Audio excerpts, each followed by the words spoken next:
Good morning guys, welcome back to my channel Gujarati couple in UK. तो आज का video I think थोड़ा लंबा हो सकता है क्योंकि मेरी 1 साल और 8 महीने की या 10 महीने की जर्नी जिसे बोल सकते हो कि स्टूडेंट से लेके स्किल वर्कर वीज़ा यानी कि स्पॉन्सरशिप वीज़ा तक की पूरी जर्नी में शेयर करने वाला हूँ। क्या अच्छा हुआ, क्या बुरा हुआ, ऐसा नहीं कि अच्छी अच्छी बातें ही मैं शेयर करूँगा और बुरी बुरी बातें नहीं करूँगा, क्योंकि हर एक की लाइफ में गुड और बैड दोनों मोमेंट्स होती है, तभी आपकी लाइफ बैलेंस होती है और तभी आपको कुछ सीखने को मिलता है। तो मेरी लाइफ में भी ऐसा बहुत कुछ हुआ जो मैं आपके साथ शेयर कर सकता हूँ। ये वीडियो कुछ लोगों के लिए लग सकता है कि ये बहुत बड़ा है, लेकिन मेरा जो वीडियो है, मेरे पिछले भी जितने वीडियोस है वो सब भी मेरे जेन्युइन एक्सपीरियंस थे। ये वीडियो भी मेरा जेन्युइन एक्सपीरियंस है। तो जो कोई भी यूके आने का प्लान कर रहा है या जो यूके रह रहा है या जो रिसेंटली आया है, उन सब के लिए ये वीडियो काफ़ी इम्पोर्टेंट हो सकता है। तो अगर आप पूरा डिटेल्स में देखोगे वीडियो या पूरा एंड तक देखोगे तो आपको पूरी लाइफ जर्नी पता चलेगी कि एज अ स्टूडेंट्स आप आते हो डिपेंडेंट के साथ, स्पेसिफिकली आपके बच्चे और वाइफ के साथ, तो किस तरह से आपको लाइफ जर्नी आपकी स्पेंड होती है। तो बात करते हैं कि मैं आया था जनवरी 2022 इंटेक्स में बीपीपी यूनिवर्सिटी में। तो मेरा स्टडी स्टार्ट होने वाला था बीपीपी यूनिवर्सिटी में, तो मैं जनवरी 2022 में आया था और मेरे लिए यूके पूरा नया था। ना ही मेरी फैमिली में एक से कोई है, ना ही इतना क्लोज फ्रेंड जो बोल सकते हैं कि कोई यहाँ पे रहता है। तो हम लोग आए थे तो पहले ही हमने डिसाइड किया हुआ था कि हमें जो कुछ भी करना है वो सेल्फ ही करना है। तो पहला जो महीना है मेरा वो बहुत ही टफ रहा था, क्योंकि मैं आई थिंक इंडिया से लेके आया था 1200 या 1500 पाउंड, एग्जैक्ट अमाउंट मुझे याद नहीं है।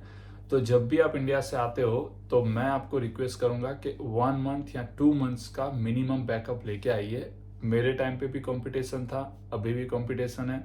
बहुत सारे लोग बोल रहे हैं कि अभी बहुत लोग आ रहे हैं तो जॉब नहीं मिल रहा है, ये नहीं मिल रहा है। देखिए, ये सिंपल है कि लोग आ रहे हैं, सामने जॉब इतनी ओपन हो भी रही है।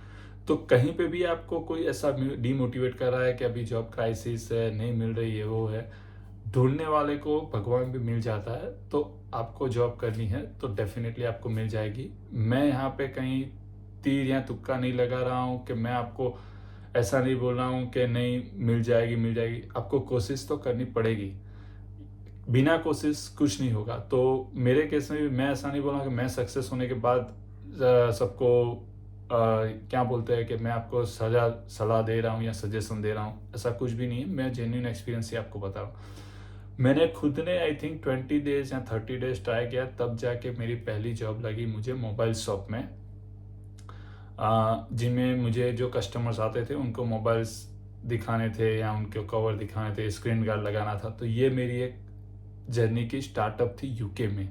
और ये जॉब मैंने ढूंढी थी फेसबुक के ग्रुप के थ्रू, और मैं पर्सनली मिलने गया था। उस टाइम पे मैं जितने लोग मिलते थे या मैं जिसके वहाँ रहता था, मैं आपको बता दूं कि मैं ओनली 1 मंथ शेयरिंग में रहा हुआ हूँ। उसके बाद मैंने खुद का 1 बेडरूम विद गार्डन ले लिया था, जो मेरे लिए एक बहुत ही बड़ा स्टेप था। क्योंकि जब आप यूके आते हो तो एटलीस्ट 3 या 4 मंथ्स तक आपको कोई भी प्राइवेट घर यानी कि अपने नाम पे रेंट एग्रीमेंट हो ऐसा घर नहीं मिल सकता, क्योंकि आपको पे स्लिप वगैरह चाहिए।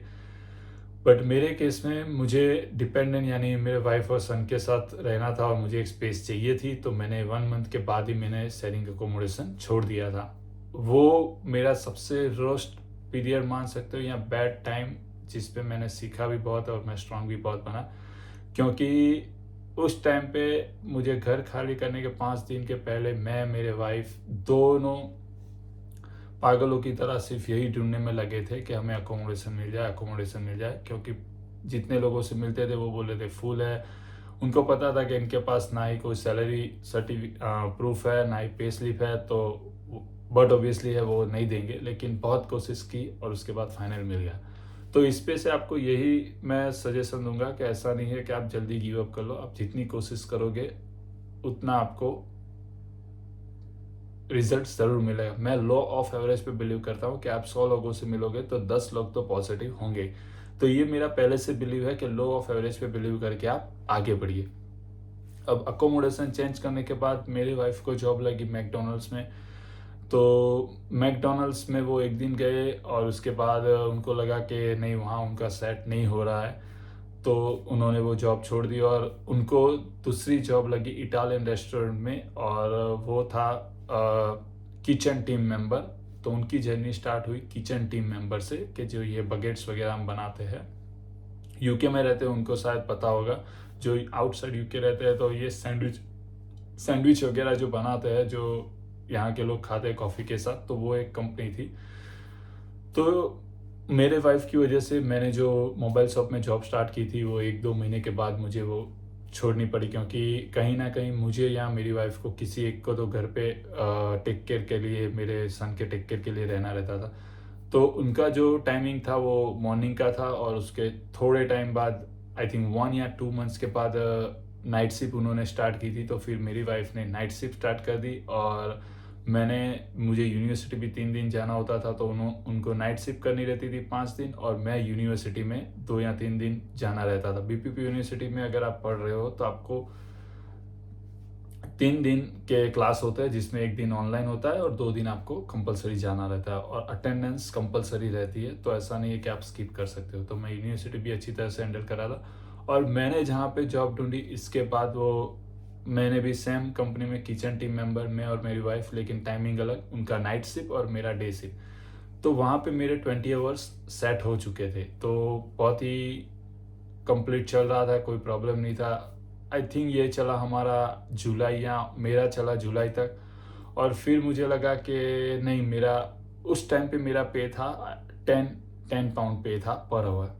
उस टाइम पे मुझे लगा कि नहीं, कहीं ना कहीं पे मुझे थोड़ा कम लग रहा है। तो फिर मैंने मूव ऑन किया एक ब्रिटिश रेस्टोरेंट, जिसमें आपको एज अ शेफ, मेरा शेफ का करियर स्टार्ट बोल सकते हो। तो यहाँ से मेरा स्टार्ट हुआ जुलाई 2022। मैंने एज अ शेफ, उस टाइम पे मुझे किचन का, मतलब सैंडविच वगैरह बनाने का एक्सपीरियंस था, लेकिन किचन का जो लाइव हम फूड बनाते हैं उसका कोई एक्सपीरियंस नहीं था। क्योंकि यहाँ पे बहुत सारे जो यूटेंसिल है, फ्रूट्स है, वेजिटेबल्स है, अलग अलग टाइप के, उनके नाम भी आपको शायद पता नहीं होगा। तो मेरे लिए भी पूरा 1 महीना या 15 दिन ऐसे ही रहे कि मैं कुछ ना कुछ सीख रहा था। तो जुलाई से मैंने ये जॉब स्टार्ट की, तो वो मैंने नवंबर तक की, आई थिंक नवंबर या दिसंबर, और तब तक मुझे लगा कि मैं काफ़ी कुछ सीख चुका हूँ। तो मैंने इटालियन जो जॉब की, वो मैंने 3 या 4 महीने की। फिर उसके बाद अगस्त टू नवंबर, या 4 महीना मैंने ये ब्रिटिश रेस्टोरेंट में जॉब की। और तब मेरे वाइफ भी जॉब कर रहे थे, तो उन्होंने फिर चेंज करके, आई थिंक उन्होंने मेरे साथ ही चेंज की नवंबर में, और दूसरे वो किचन टीम मेंबर में लगे। वहाँ पे आई थिंक 2 मंथ्स उन्होंने जॉब की। तो मेरा आज नवंबर में नई जॉब स्टार्ट हुई, और वहाँ पे जो मेरा ब्रिटिश जुलाई में मैंने जॉब की, वहाँ पे मेरा पे था 12.50 पर आवर। अब मुझे 12.50 भी कम लग रहा था, तो मैंने नवंबर में फिर नई कोई ऑफर्स, क्योंकि मैं कहीं ना कहीं अप्लाई कर ही रहा था। तो मुझे नई ऑफर बहुत अच्छी मिली, जिसमें डायरेक्ट मेरा जंप लगा 15। तो ये मेरे लिए बहुत ही गुड न्यूज़ था कि मेरा 15 पर आवर, और मुझे टिप्स भी मिल रही थी।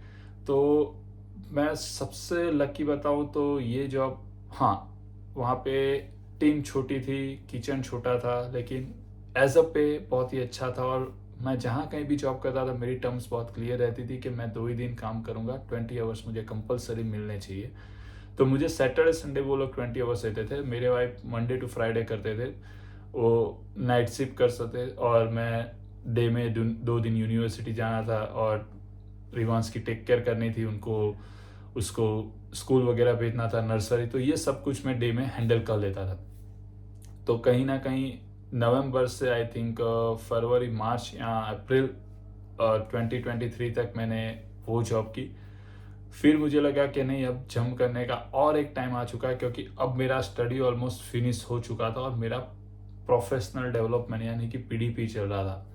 जब आप पीडीपी में आते हो, स्पेसिफिकली बीपीपी स्टूडेंट्स जो है, या जब यहाँ पे स्टडी कर रहे, वीडियो देख रहे हैं, तो जब आपका स्टडी ऑलमोस्ट फिनिश होने आए, तो आपके पास 2 ऑप्शन रहते हैं कि या तो आप आपकी फील्ड में जॉब ढूंढने लग जाओ कि जो स्पॉन्सर करे, तो आपको पीएसडब्ल्यू में ना जाना पड़े, और सेकंड ऑप्शन है कि आप PSW में जा सकते हो, क्योंकि स्टडी फिनिश होने के बाद हमारे पास ओनली 4 मंथ्स होते हैं जिसमें हमें PSW का खर्चा भी निकालना होता है और साथों साथ फुल टाइम जॉब भी करनी होती है। तो मेरे माइंड में यही चल रहा था कि 2 ऑप्शन लेके मैं चलता था, या तो मुझे स्किल जॉब मिले या तो मुझे नॉन स्किल नहीं बोल सकते, लेकिन एज अ शेफ मेरा अच्छा एक्सपीरियंस क्रीप हो चुका था, तो शेफ में मैं करूंगा। लेकिन अब मैं जिससे भी बात करूंगा उससे क्लियरली बोलूंगा कि स्पॉन्सरशिप आप प्रोवाइड करते हो या नहीं। तो लास्ट मेरी जो जॉब लगी आई थिंक मार्च या जून में, वो मेरी टॉप 50 होटल्स वर्ल्ड में आती है, वहाँ पे मेरी लगी और वहाँ पे मेरा पे था 15.60 पर आवर। बहुत ही अच्छा था। आई थिंक हमारी 40 या 50 ओनली शेफ थे। कंपनी बहुत बड़ी थी, वर्क कल्चर अच्छा था, सीखने को बहुत कुछ था, और मैं उनसे टर्म्स करके गया था कि आप स्पॉन्सरशिप प्रोवाइड करोगे कि नहीं। तो उन्होंने बोला था कि हाँ विरल, हम स्पॉन्सरशिप आपको प्रोवाइड करेंगे, कंसीडर करेंगे। तो ऐसे ही मेरी डिस्कशन चल रही थी। 1 महीना हुआ, 2 महीना हुआ, मैंने फॉलोअप लिया कि सर क्या है। आई थिंक जून से मैंने स्टार्ट की, जुलाई में मैंने फॉलोअप लिया, अगस्त में फिर उनको मैंने पूछा कि क्या है, तो वो बोल रहे हम कंसिडर कर रहे हैं कि अभी नहीं बता रहे। और मैंने फिर UKVI की वेबसाइट पे चेक भी किया कि अगर आप स्पॉन्सरशिप या PSW में जाते हो तो एटलीस्ट 8 वीक्स आपका स्पॉन्सरशिप या वीज़ा आने में लगता है। तो मैं माइंड सेट करके चल गया था कि अब मुझे जहाँ कहीं भी जाना है उनको क्लियरली स्पॉन्सरशिप मिलने के बाद ही जॉब स्टार्ट करनी, इस तरह से मुझे जाना है। तो मैं होटल्स में जहाँ पे जॉब कर रहा था उस टाइम पे मैंने फिर से एप्लीकेशन स्टार्ट की और मैंने अप्लाई करना स्टार्ट कर दिया। यहाँ पे गाइस मैं ये क्लियर कर देना चाहता हूँ कि मैं जॉब कर रहा था, जब कभी भी मुझे लगे कि अब मेरा फ्लो बढ़ना चाहिए या मुझे अब चेंज करना है तो मैं तुरंत ही एप्लीकेशन स्टार्ट कर ही देता था। सेकंड चीज, मुझे जॉब करनी हो या ना करनी हो, मैं इंटरव्यू और ट्रायल सिर्फ डेफिनेटली फेस करता था कि ताकि मुझे पता चले कि मुझे क्या लर्न करना है और मेरे में क्या अभी बाकी है। क्योंकि आप कहीं भी परफेक्ट नहीं हो, आपको कुछ ना कुछ डे बाय डे लर्न करना ही रहता है। तो मेरी जॉब चल रही है और ना चल रही, मैं एप्लीकेशन करता ही रहता था कि कहीं ना, और जितने भी फिर मैंने जितने भी कॉल्स मुझे आते थे मैं उनको पहले फ़ोन पे क्लियर करता था कि मुझे स्पॉन्सरशिप की ज़रूरत है, क्या आप स्पॉन्सरशिप प्रोवाइड करोगे। क्योंकि बहुत सारे ये लोग ये पूछने में हिचकिचाते हैं कि हम स्पॉन्सरशिप पूछेंगे तो क्या वो कंपनी ना बोल देगी, क्या करेगी। लेकिन आप जितना हिचकिचाओगे तो कंपनी आपको आंसर कैसे देगी। तो मेरे केस में मेरा क्लियर था कि मुझे पूछना ही है, तो मैं पूछ लेता था डायरेक्ट। अगर वो बोलते हैं कि नहीं हम प्रोवाइड नहीं करेंगे तो मैं डायरेक्टली बोल सकता था कि नहीं मैं नहीं कर सकता। क्योंकि मेरे पास एज अ पे जो यूके में बहुत सारे लोग बहुत मिनिमम वेजेस पे काम करे, उससे मेरा पे बहुत ही अच्छा था। मैं ऐसा नहीं बोल रहा हूँ कि मैं हाई पे काम कर रहा था, लेकिन मेरा पे बहुत अच्छा था। तो फाइनली मुझे एक ऑफर मिली, जो अभी मेरा वीज़ा है उसकी ही मैं बात कर रहा हूँ, जर्मन रेस्टोरेंट से। उन्होंने मेरा ट्रायल शिप लिया, एक दिन और मुझे बुलाया और फिर हमारी टेबल मीटिंग और उन्होंने बोला कि हम आपको स्पॉन्सर कर सकते हैं। तो वहाँ से मेरी जर्नी स्टार्ट हुई। अब उन्होंने बोला स्पॉन्सर कर सकते हो, तो फिर विद इन अ वीक या 10 डेज वो शायद जर्मनी टूर पे थे, तो उनका रिप्लाई कुछ नहीं आया। तो मैंने सोचा शायद उनका आंसर नेगेटिव हो सकता है। मैंने थोड़े फॉलोअप लिए, आंसर मुझे इनका पॉजिटिव नहीं लगा, तो फिर मैंने बैकअप ढूंढना स्टार्ट किया और फिर मैंने एप्लीकेशन स्टार्ट की। तो एक फ्रेंच रेस्टोरेंट में जहाँ पे मैंने ट्रायल शिप दिया, और उनका जो ऑनर था वो इंडियन था, वेस्ट बंगाल से। तो उन्होंने बोला कि विरल स्पॉन्सरशिप हो सकती है, हम आपको एक मेल करेंगे। तो अब यहाँ पे वाइस वर्सा साइकिल चल रही थी। मुझे जर्मन रेस्टोरेंट में जाना था, मैं उनको फॉलोअप ले रहा था। फ्रेंच रेस्टोरेंट जो है जिनका नई ब्रांच ओपन हो रही थी, वो मेरा फॉलोअप रहे थे कि विरल कब हम फाइनल मिल सकते हैं, कब हम डिटेल डिस्कशन कर सकते हैं। तो मेरा पहला टारगेट यही था कि अगर जर्मन रेस्टोरेंट मुझे अप्रूव करता है तो फिर मैं फ्रेंच रेस्टोरेंट में नहीं जाऊंगा। लेकिन अल्टीमेटली मैं फॉलोअप करता रहा और मैंने फ्रेंच रेस्टोरेंट में जाने का जब प्लान बना लिया था, तभी जाके जर्मन रेस्टोरेंट का रिप्लाई आया कि आइए हम फाइनल मीटिंग करते हैं और डॉक्यूमेंटेशन प्रोसेस आगे बढ़ा दें। सो अगस्त 16th ऑफ और 10th ऑफ या 15th ऑफ अगस्त को मेरा COS अप्लाई हुआ। 16th ऑफ और 20th ऑफ अगस्त मेरा COS आ गया। 26th ऑफ अगस्त मैंने वीज़ा अप्लाई किया और 29 ऑफ अगस्त मेरा UK वियास बायोमेट्रिक अपॉइंटमेंट्स हुआ तीनों का, मेरे वाइफ का, मेरे सन का। मेरे वाइफ और मेरे सन का मॉर्निंग अपॉइंटमेंट था और मेरा इवनिंग अपॉइंटमेंट था, तो मैंने तीनों का साथ में एप्लीकेशन किया। इसके बाद मैंने वहाँ पे जॉब स्टार्ट कर दी। 7th वीक और 2 डेज के बाद यानी कि 18th ऑफ अक्टूबर को मेरा UKVI से ईमेल आया विथ मेरे वाइफ, मेरे सन तीनों का साथ में कि आपकी एप्लीकेशन सक्सेसफुल हो चुकी है। येस्टरडे यानी कि 20th ऑफ अक्टूबर को मेरा नया BRP आया जिसका वैलिडिटी है अक्टूबर 2026। 3 साल का वीज़ा मेरा आ गया। तो ये 15 वीडियो में मैंने एटलीस्ट ट्राई किया कि मेरी थ्रू आउट UK स्टूडेंट से लेके यहाँ आने से लेके मेरा स्किल्ड वर्कर वीज़ा हुआ तब तक की पूरी जर्नी शेयर की। अब यहाँ पे कुछ और बात मैं आपको बताना चाहूँगा कि अगर कहीं आपको कोई डिमोटिवेट कर रहा है कि स्किल मतलब स्पॉन्सरशिप जॉब बिना पैसे या बिना रेफरेंस या बिना एक्सपीरियंस नहीं मिल सकती, तो ये गलत है। कोई आपको ये बता रहा है कि यहाँ पे स्पॉन्सरशिप झूठ ढूंढना बहुत नेक्स्ट टू इम्पॉसिबल है, तो ये भी एक मीथ है। मैं ऐसा नहीं बोल रहा हूँ कि मैं आपको बहुत ओवर कॉन्फिडेंट कर रहा हूँ, लेकिन मैं आपको मोटिवेट कर रहा हूँ कि मेरी जर्नी आप देखोगे या मेरे जितने भी वीडियो प्लेलिस्ट है, जो किसी के साथ नहीं हुआ वो सब कुछ मेरे साथ हुआ है और वो सब कुछ एक्सप्रेशनल है, जिसका मैं आपको शॉर्ट ओवरव्यू दे दूँ। इग्नो से यानी कि डिस्टेंस लर्निंग से मैंने डिग्री की। नंबर ऑफ एजेंट्स ने मुझे बताया कि UK पॉसिबल नहीं है, फिर भी मैं UK आया। उसके बाद 1 महीना में शेयरिंग अकोमोडेशन में लिया, ये सेकंड एग्जांपल। बहुत सारे एजेंट्स ने बोला कि आपके 3 महीने के पे स्लिप के सिवा कोई आपको प्राइवेट आपके नाम पे रेंट एग्रीमेंट नहीं करेगा, तो ये मैंने किया।